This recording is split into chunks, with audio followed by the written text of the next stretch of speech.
50 mwanaume naye anahusika moja kwa moja kwenye masuala mazima ya afya ya uzazi, nikimaanisha kwamba mwanaume naye anahusika kwamba anaweza akawa na changamoto za kushindwa kutungisha ujauzito, na mara nyingi tunaangalia sana kwenye masuala mazima ya mbegu zake za kiume.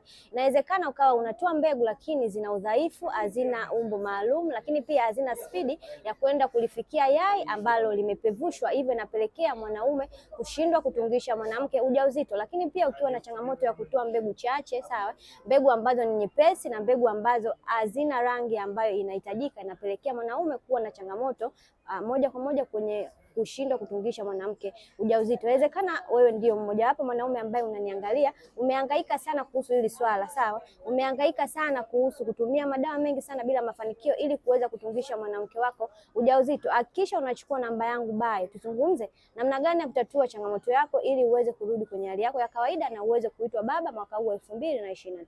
Ciao.